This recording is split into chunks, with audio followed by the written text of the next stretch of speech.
9টা মাস 10টা মাস লাগায়া যে মায়ের গর্ভের মধ্যে নিয়ে নিল। বলেন না রে বাবা, আপনার জন্য এমন কষ্ট দুনিয়ার আর কেউ করলো? করছে কেউ? মা তো করলো। আপনাকে গর্ভে নিয়ে মা এত পরিমাণে কষ্ট করে রে বাবা। আপনার বাবা আর পরিবার পরিজন যখন চইলা গেল বেড়াইবার জন্য এক জায়গায়, আপনি তো আপনার মায়ের গর্ভের মধ্যে আছেন। আপনার বাবা যায় কয়, হাই স্ত্রী, চলো না ঘোরার জন্য একটু যাই, একটু বেড়াইবার জন্য যাই, চলো শিমুল বাগান দেখার জন্য। ঢাকা থেকে লোকের আসে তোমারে নিয়ে একটু ঘোরার জন্য, আমিও যাব। আপনার মা তো যায় না। কেন যায় না? মা কয়, পেটের মধ্যে সন্তানটারে লইয়া আমি জীবনও কোনোদিন আমার মন চাই জিন্দেগি চালাইতে পারি না। তুমি বললেই তো আমি কোনো একটা জায়গায় যাব, এমন না। ও স্বামী আমার, আপনি সন্তান নিয়ে যান, অন্যান্য আমার সন্তানেরা যাবে, আপনার মা বাবা যেতে পারে, কিন্তু আমার পেটের মধ্যে বাচ্চারে লইয়া আমি ঘোরার জন্য যেতে পারি না, এটা আমার দ্বারা মানায় না। সবাই গেল, মা যায় না। তোমার আমার জন্য স্যাক্রিফাইস কেন মায়ে করে? কারণ তোমার এই মায়ে এত পরিমাণে ভালোবাসে রে বাবা। তোমার মায়ে তোমারে যেই দিল দিয়া ভালোবাসে, আল্লাহর কসম শতবার করে বলতে পারি, এই সমাজের কেউ তোমারে এমন নিঃস্বার্থ ভালোবাসা দিতে পারবে না।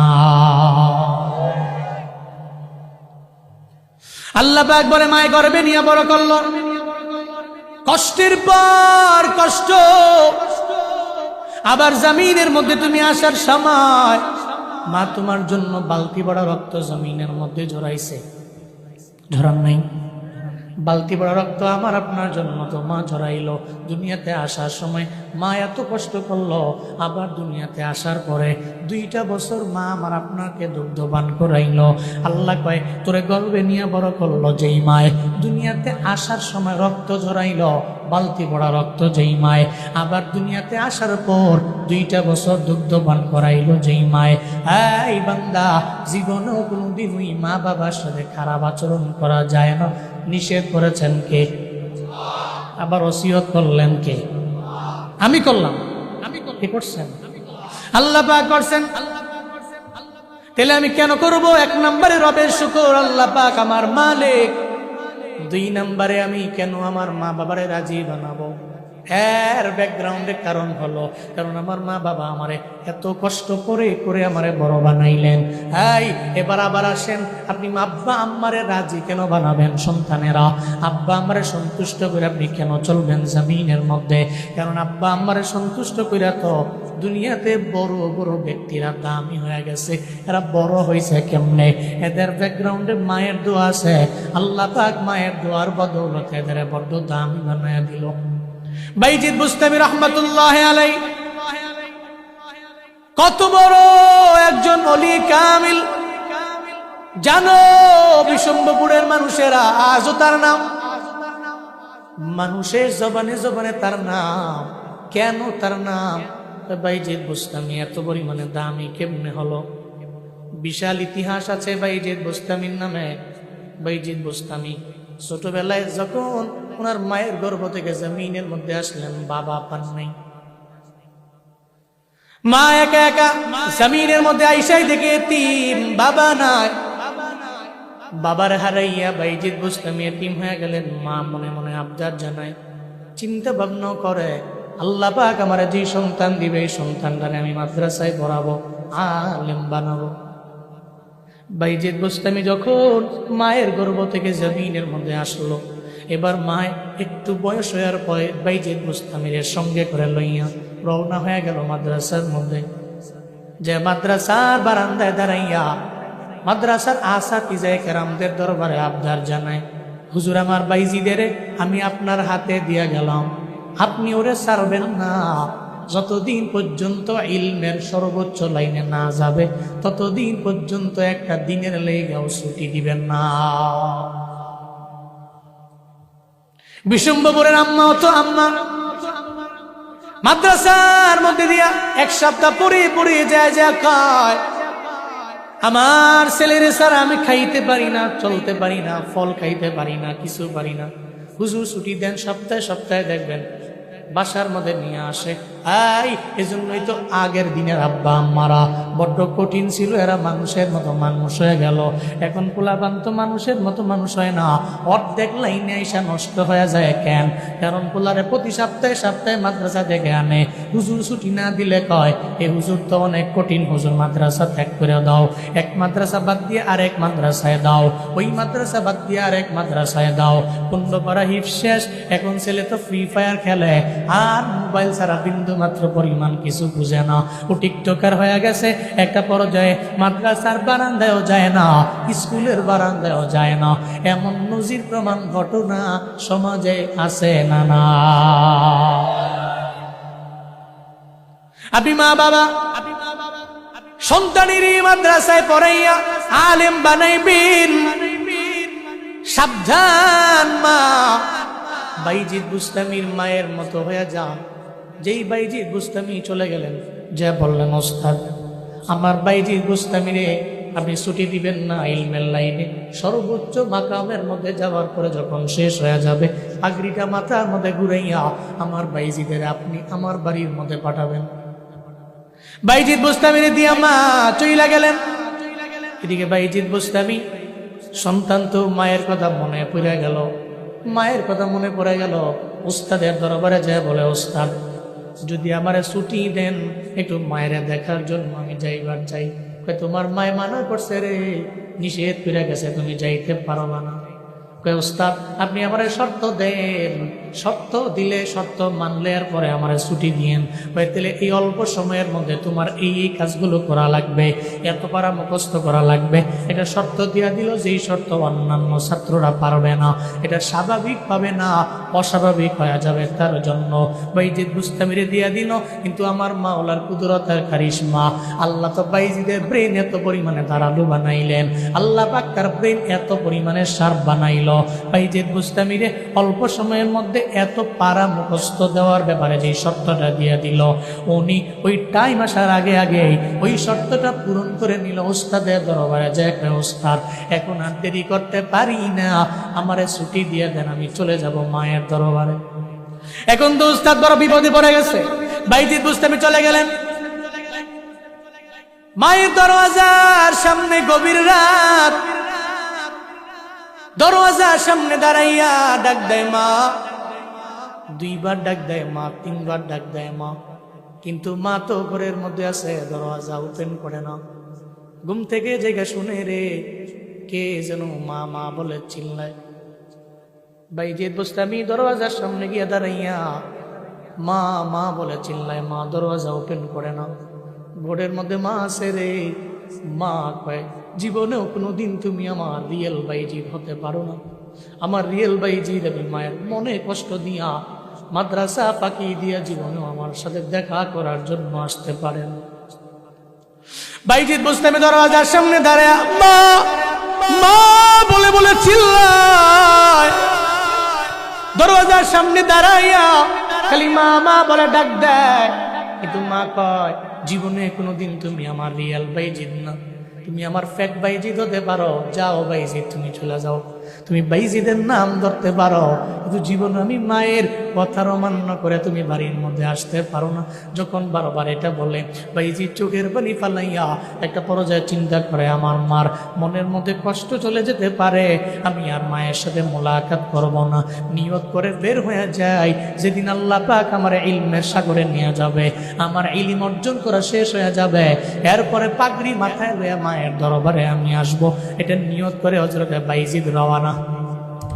মায়ের সাথে মোলাকাত নাই।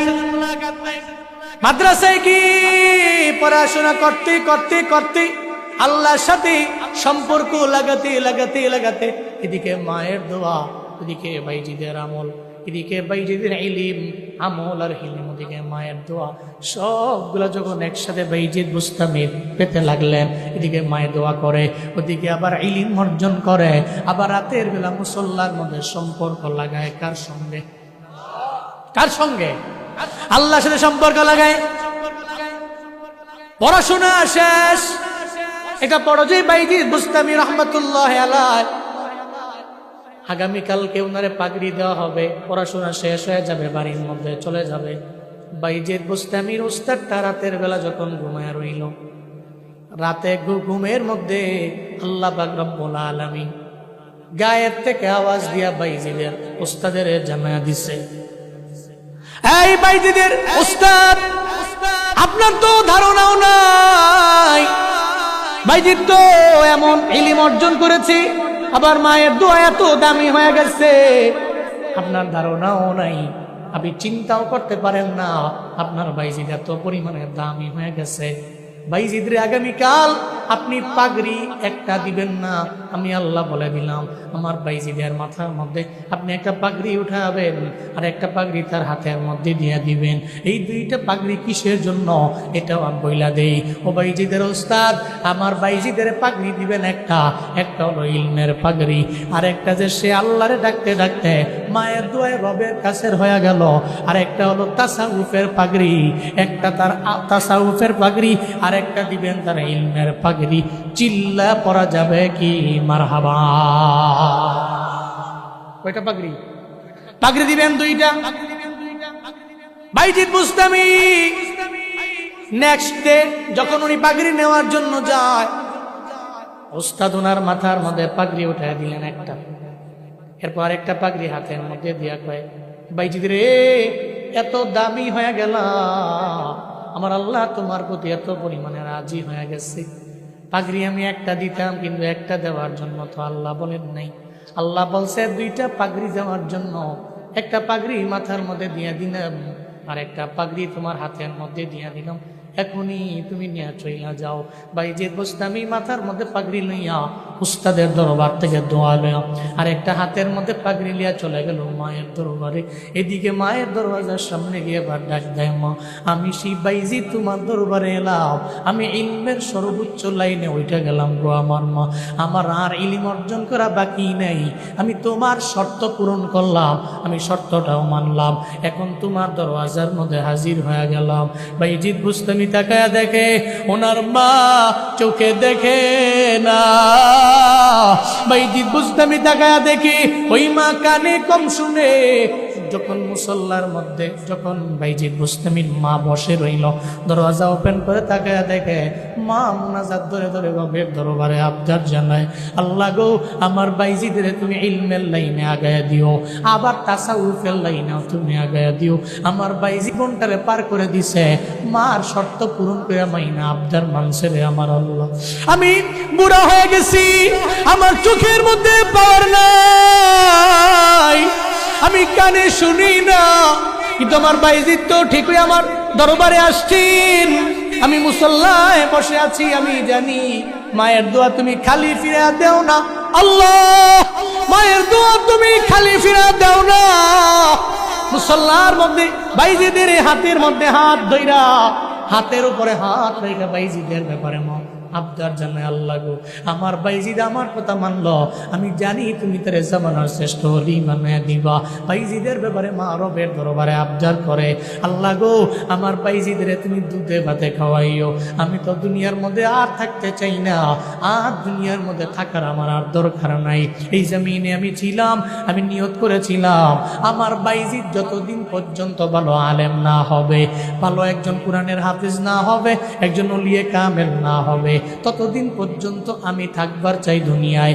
আজকে যেহেতু হয়ে গেছে, আমি আর থাকতে চাই না, আমারে এখনই নিয়ে যাও। মুসল্লার মধ্যে বসে রইল, আল্লাহ কয়, ও মালাকুল মউত, বাইজিদ বুস্তামির মার রুটাকে কবজ করে নিয়ে আসো, আর বাইজিদের মায়ের দোয়ায় জামানার শ্রেষ্ঠ ওলি তারে বানায়া দাও। চিল্লা আওয়াজ করে পড়া যাবে কি সুবহানাল্লাহ? নিয়ে আসো, আর থাকা লাগবে না রবের বান্দি, তার দোয়ায় তো তার পোলারে আমি যেমন শ্রেষ্ঠ অলি বানাই দিছি, এখন থাকা লাগবে না, তার যা স্বপ্ন ছিল সব স্বপ্ন পূরণ হয়ে গেছে। বাইজিদ বুস্তামিরে মায়ের দোয়ায় যে আমার আল্লাহ অলি বানাইলেন, ওই আল্লাহ আছে না নাই? নাই, আসেনি? আসেনি? আল্লাহ যদি বাইজিদ বুস্তামিরে মায়ের দোয়ায় অলি বানাইতে পারি, বিশম্বপুরের যুবক, তুমি কেন মায়ের দোয়ায় অলি হতে পারবা না? আজকে থেকে নিয়ত করে নাও বাবা, বাড়ির মধ্যে যাও, মায়ের বলো মা তোমার দোয়া ছাড়া জীবনেও কোনোদিন আমি চলতে পারি না, মা তোমার দোয়া ছাড়া আমি দুনিয়াতেও কিছু করতে পারবো না, মা তোমার দোয়া ছাড়া আমি কিয়ামতের ময়দানেও জান্নাতে যাওয়া সম্ভব হবে না। তুমি মায়ের থেকে দোয়া নিয়ে আগাও, কারণ মায়ের দোয়া নিয়ে যেই বান্দা আগায় গেল বড্ড দামি, যেই বান্দাই চললো ওই বান্দাই দামি। এই জন্য মদিনার নবী মায়ের কথা বললেন কয়বার? আরো জোরে বললেন কয়বার? 3 বার বললেন মায়ের কথা। সাহাবী নবীর দরবারে আসলেন, আয়েশা বললেন নবী আমার দরবার থেকে সৎ আচরণ পাওয়ার অধিক হকদারকে। মান আহাক্কু বিহুসনি সাহাবাতি, নবী বললেন কলা উম্মুকা, 1 নম্বরে বললেন তোমার মা। আবার বললেন কলা সুম্মা মান, এরপরে কে? নবী বললেন কলা উম্মুকা, তোমার মা। তৃতীয়বার আবার বললেন ব্যক্তি কলা সুম্মা মান, এরপর কে? নবী বললেন কলা উম্মুকা, তোমার মা। চিল্লা বলেন না কয়বার বললেন? আরো জোরে বলেন কয়বার? এরপরে ব্যক্তি কয় নবী কলা সুম্মা মান, এরপর কে? নবী বললেন কলা আবুকা, এরপরে তোমার বাবা। এরপরে ব্যক্তি আবার বললেন কলা সুম্মা মান, নবী এরপর কে? নবী বললেন কলা আদনাকা আদনাকা, এরপরে তোমার যত পাড়া প্রতিবেশী আছে, আত্মীয় স্বজন আছে, এরা তোমার দরবারে অধিক ভালো ব্যবহার পাওয়ার অধিক হকদার। তিনি 3 বার বললেন মা, 1 বার বললেন বাবা। বলে যেই নবী মায়ের কথা এভাবে বলল, সাহাবী নবীর দরবারে গিয়া বলে পয়গম্বর আমার, আমার মায়ের উপরে আমার কি অধিকার, আমি তার ব্যাপারে কি করতে পারি আমায় বলেন। আমার নবী বললেন কোনো কিছু করার দরকার নাই, একটা মেসেজ নিয়ে বাড়ি যাও, হুমা জান্নাতুকা ওয়া নারুক। সুবহানাল্লাহ পড়ে না? আরো জোরে আল্লাহু আকবার। কোনো কিছু বলে না, হুমা জান্নাতুক ওয়া নারুক। তাহলে শুকর করবো কার? আল্লাহ। 1 নম্বরের শুকরটা আল্লাহরই হবে। আমি খুতবায় যে আয়াত পড়েছি ওখানে আল্লাহ 1 নম্বরের শুকরটা আল্লাহর করতেই আল্লাহ পাক আদেশ করেছেন। শুকর আদায় করলে কি ফায়দা? তাফসীর ইবনে কাসীর, আল্লামা ইবনে কাসীর বলেন আল্লাহর এক বান্দা আবেদ, ইবাদত করে, আলেম না কিন্তু সে আবেদ। সমাজে এমন বহু লোক আছে মাদ্রাসার বারান্দায় যায় নাই কিন্তু 5 ওয়াক্ত নামাজের 1 ওয়াক্তও সারে না। এরকম আছে না নাই? আছে। আল্লাহর এই বান্দা আবেদ চোখের পানি ফালায়া ফালায়া কান্না করতে লাগলেন। গভীর রাত আল্লাহর সাথে তাআল্লুক লাগাইয়া চোখের পানি ফেলে রবের দরবারে কান্না করে আর বলে আল্লাহ, ফজরের নামাজের পর থেকে ঘুমোতে যাওয়ার আগ পর্যন্ত তুমি আমার যেই পরিমাণ নিয়ামত দিলা, ওই নিয়ামতের শুকর আদায় করার মতো জুমলা আমার জানা নাই, ওই বাক্য আমার জানা নাই। ও আল্লাহ, কোন জুমলা দিয়া তোমারে ডাকলে তুমি রাজি হবো আমি জানি না। কারণ তিনি আলেম না, মাদ্রাসায় বারান্দায় যায়নি, কিন্তু দিলের মধ্যে রবের প্রেম আছে, ভালোবাসাও আছে, নামাজও পড়ে। আল্লামা ইবনে কাসীর বলেন ওই বান্দা রবের দরবারে আবদার জানাইতে লাগলো, আল্লাহ গো, ইলহাম জারি করার মাধ্যমে তুমি আমার একটা জুমলা শিখায় দাও। ওহির দরজা বন্ধ। যেদিন থেকে আমার নবী ইন্তেকাল করলেন, ওহির দরজা ওদিন থেকে বন্ধ, কিন্তু আজও পর্যন্ত ইলহাম তো জারি আছে। যেই বান্দা আমার রবের কাছের হবে, আল্লাহ পাক ইলহামের মাধ্যমে বান্দারে আগে থেকেই জানায় দিবে। আল্লামা ইবনে কাসীর বলেন ওই বান্দা রবের দরবারে আবদার জানায়, ও আল্লাহ, ইলহাম জারি করার মাধ্যমে তুমি আমারে জানায় দাও, আমি কেমনে কোন জুমলার মাধ্যমে আমি তোমার প্রশংসা আদায় করব, কোন জুমলা দিয়া করলে এটা পরিপূর্ণ হয়ে যাবে রে মালিক। আল্লাহর দরবারে কান্না। হঠাৎ করে ইলহাম জারি কইরা ওই বান্দারে আমার আল্লাহ জানায় দিল, বান্দারে তুমি জবান দিয়ে বের করে দাও, ইয়া রাব্বি লাকাল হামদু কামা ইয়ামবাগি লিজালালি ওয়াজহি ওয়া আযীমি সুলতানিক। এই জুমলাটা পড়ে নাও। বান্দাটা জবান দিয়ে এই জুমলা পড়লো, আল্লাহর দরবারে তারই পড়াটা মোটো পছন্দ হয়ে গেছে।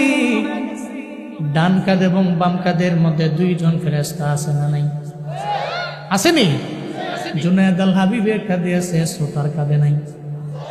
শ্রোতার কাঁধে আছে, আমার কাঁধে নাই। সবার কাঁধে আছে, ডোনাল্ড ট্রাম্পের কাঁধে নাই। আসেনি? সবার কাঁধে আছে, শেখ হাসিনার কাঁধে নাই। আসেনি? সবার কাঁধে আছে। কিরামান কাতিবিন, সম্মানিত দুইজন লেখক ফেরেশতা আল্লাহ পাক রব্বুল আলামিন বান্দার ডান কাঁধেও রাখলেন, বাম কাঁধেও রাখলেন। একজনের কাম হলো বান্দার নেকের কাজ করলে আমল নামায় উঠায়, বান্দা বদের কাজ করলে আমল নামায় উঠায় বাম কাঁধের ফিরিস্তা।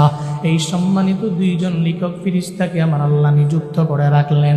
যখন বান্দাটা পড়ল ইয়া রব্বি লাকাল হামদু কামা ইয়ামবাগি লিজালালি ওয়াজহিকা ওয়া আযীমি সুলতানিক, আল্লাহর দরবারে এত পছন্দ হয়ে গেছে, ইলহামের মাধ্যমে তো আমার আল্লাহ বান্দারে জানায়া দিছে।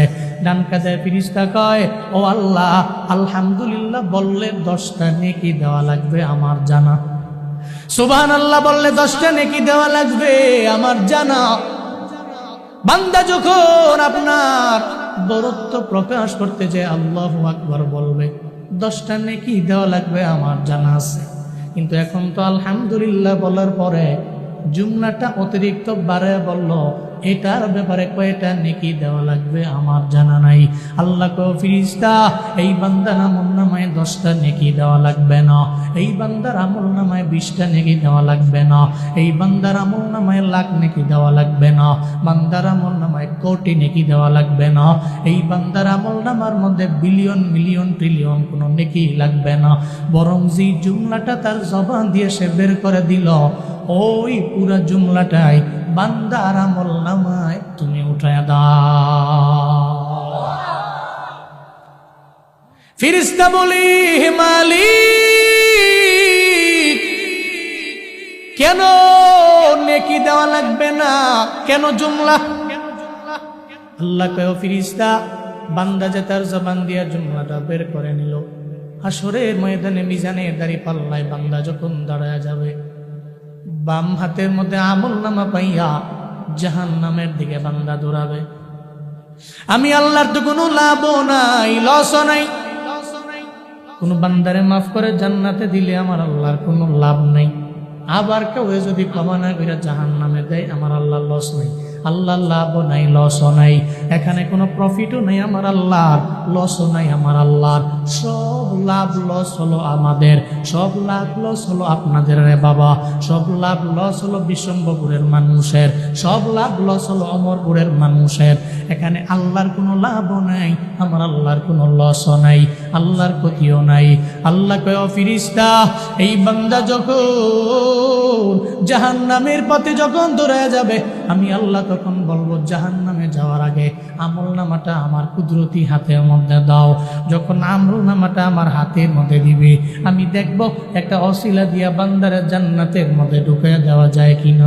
আমি তখন দেখব ওই বান্দার আমল নামার মধ্যে